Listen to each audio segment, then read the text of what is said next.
Ejército constitucionalista fue uno de los múltiples ejércitos mexicanos que surgieron durante la Revolución Mexicana.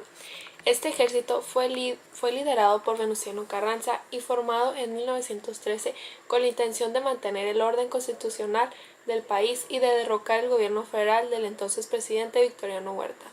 El Plan de Guadalupe fue un elemento clave para el surgimiento formal del ejército, pues este plan se organizaba y unificaba los movimientos insurgentes. La lucha de este ejército permitió la promulgación de la Constitución Política de los Estados Unidos Mexicanos de 1917, que aún rige.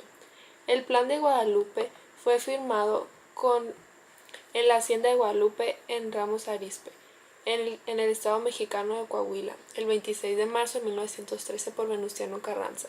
El texto establecía que al entrar en la capital del país, Carranza, quien lo hubiese sustituido por el mando de las razones necesarias, se entregaría del poder ejecutivo el tiempo pertenitorio para convocar las elecciones. Este plan sufrió algunas modificaciones entre las del 12 de diciembre, que consideraba también la obligación de convocar las elecciones para celebrar un Congreso Constituyente. México vivía una época de autoritarismo por el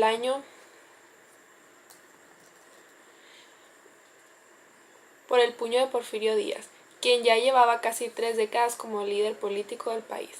Esto había generado desconcierto en la población, pues se esfumaba la percepción de democracia en el país. La frase sufragio efectivo, no reelección, había sido pronunciada por el mismo Díaz en 1971 contra Benito Juárez y era evidente que no estaba cumpliendo desde San Antonio. Francisco I. Madero proclamó el Plan de San Luis Potosí, que llamaba a tomar las armas contra el gobierno de Díaz el 20 de noviembre de 1910. El conflicto armado tuvo lugar en primera instancia al norte del país y posteriormente se expandió a otras partes del territorio nacional.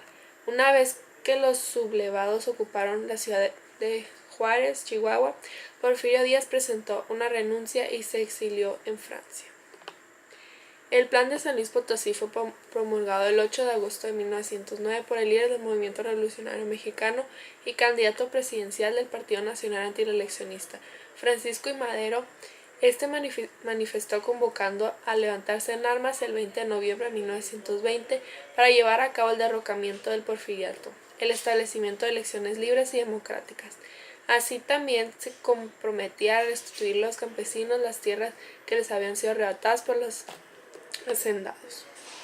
Sin embargo, como respuesta a la proclamación de Madero, comenzaron a surgir levantamientos armados a lo largo de México en noviembre de 1910, que finalmente culminaron a una renuncia de Porfirio Díaz. El triunfo de Madero en las elecciones presidenciales de 1911, así como la Revolución Mexicana, que duraría alrededor de una década y cobraría la vida de cientos de miles de mexicanos.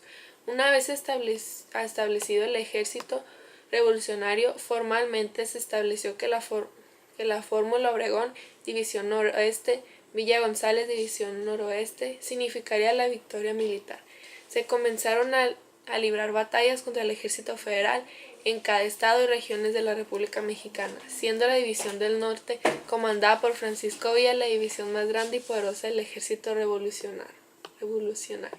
Mientras tanto, Venustiano Carranza se desplazaba en la zona norte a la costa del Pacífico, sirviendo como mediador entre regiones para preservar la estabilidad y conciliar las diferencias entre las facciones revolucionarias. Por su parte, Álvaro Obregón situó sus tropas en los puertos de Mazatlán y Guaymas, para después trasladarse a los estados de Sinaloa y Jalisco, así consolidarse en la región de los estados de la costa pacífica. De esta manera, el ejército contaba con victorias en la región norte, en los estados de las costas del Pacífico y el centro. Aunado a esto, la consolidación de los estados del sur, presididos por el general Emiliano Zapata, permitió al ejército de un control estable a cada uno de los estados de la República Mexicana por parte del ejército revolucionario. A pesar de los esfuerzos de los líderes militares, la victoria de los constitucionalistas no dejó la paz. El 1 de octubre de 1914 se iniciaron las juntas de la Convención de Aguascalientes, cuyo fin era la elaboración de programas, reformas y políticas que se deberían llevar a cabo para restaurar a México después de la Revolución. Sin embargo, surgieron distintas posturas que impidieron que llegara a un acuerdo formal. Por un lado, Francisco Villa y Emiliano Zapata exigieron la implementación de programas al desarrollo social y reforma agraria, mientras que para Venustiano Carranza la necesidad primordial fue implementar la reforma política a lo largo del plazo.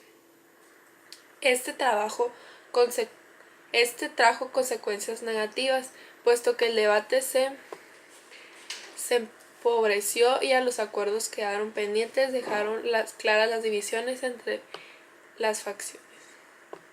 De esta manera, se disolvió el ejército constitucionalista y surgió la fracción de los carrancistas junto con las divisiones del mando de Álvaro Obregón y Pablo González, y se vieron sometidos a la presión de Villa Zapata, líderes de las divisiones norte y sur, respectivamente Enrique Krauss, mientras que en su crónica Puente entre siglos Venustiano Carranza que los constitucionalistas lograron recuperar el territorio perdido, derrotado a Francisco Villa en 1915, mientras que en 1919 el general Pablo